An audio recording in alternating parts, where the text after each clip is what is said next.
Hi, and welcome to Scenario, your partner in mental wellness. Here on our channel, we share educational, insightful, and science-backed content to help you understand your mental health and take meaningful steps toward a more balanced life. If you're ready to learn, grow, and take control of your wellness journey, let's jump right in. Let's talk about something that so many of us go through, but maybe don't talk about enough. That totally frustrating, completely exhausting insomnia that shows up like clockwork right before your period. If that sounds familiar, you are in the right place. You know the feeling, right? You are dead tired. You know you need to sleep, but your brain just will not switch off. You toss, you turn, and you just watch the hours tick by on the clock. It's maddening. But trust me, you are so not alone in this. And here is the most important thing I want you to take away from this. This is not random. It is not all in your head. This is a very real and actually a very predictable biological pattern that is directly tied to your monthly cycle. And understanding that pattern, well, that's the key to finally getting some control back.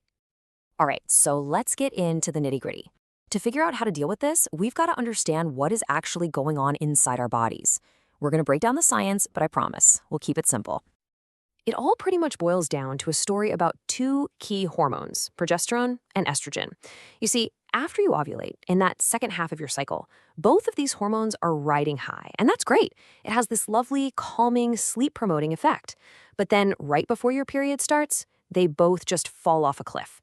This super sharp drop is the main trigger. It's like the rug gets pulled out from under your sleep system. Let's zoom in on progesterone for a second. The easiest way to think about it is as your body's own natural calming agent. I mean, it literally boosts GABA, which is the brain's #1 chill-out signal. So it makes sense, right? When your progesterone levels plummet, that calming effect goes right along with it. And it can leave your brain feeling way more wired or alert than you want it to be at 2 a.m.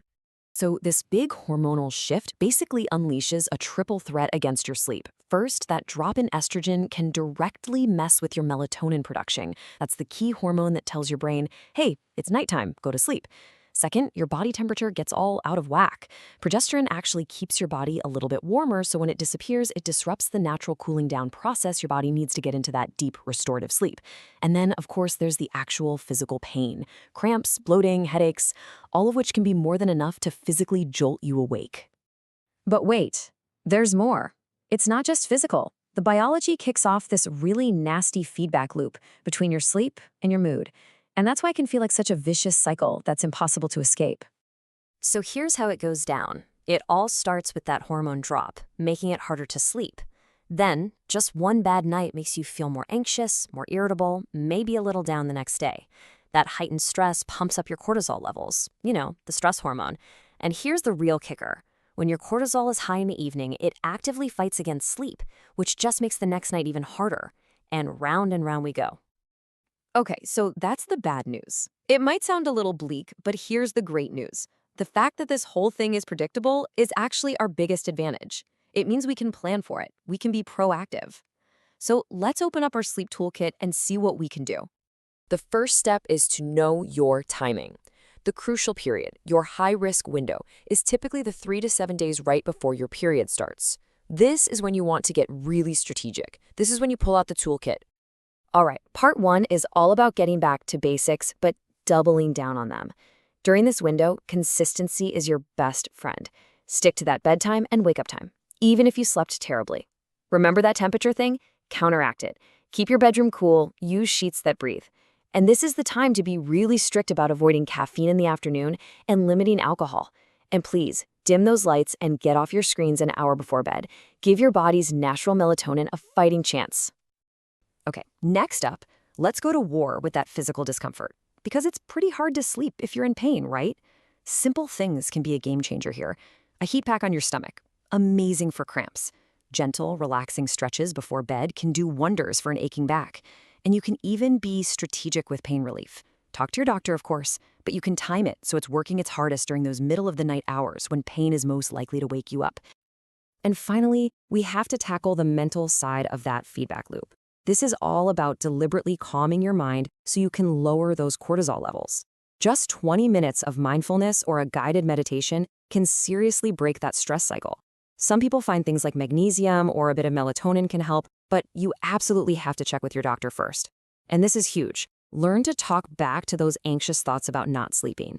The more you worry about not sleeping, the less you'll sleep. It's time to break that pattern. So you can see how all these pieces fit together, right?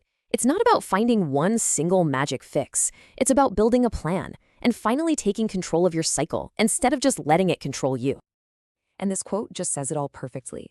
The moment you start treating this as a predictable pattern, you can stop just reacting to bad nights. You can start planning ahead. You become your own sleep detective, testing out different strategies to see what really, truly works for your body. So here it is, your personal action plan. Start tracking your cycle like a hawk.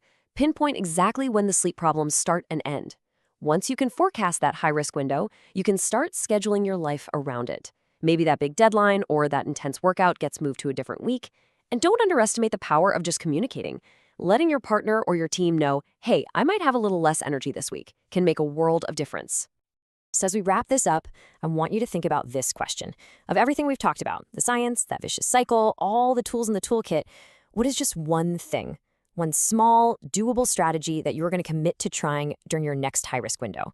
Just starting with one change is how you begin to win this fight. Thank you for watching Scenario. If this video helped you, don't forget to like, subscribe, and share. For personalized mental wellness supplements, visit scenario.com. See you in the next one.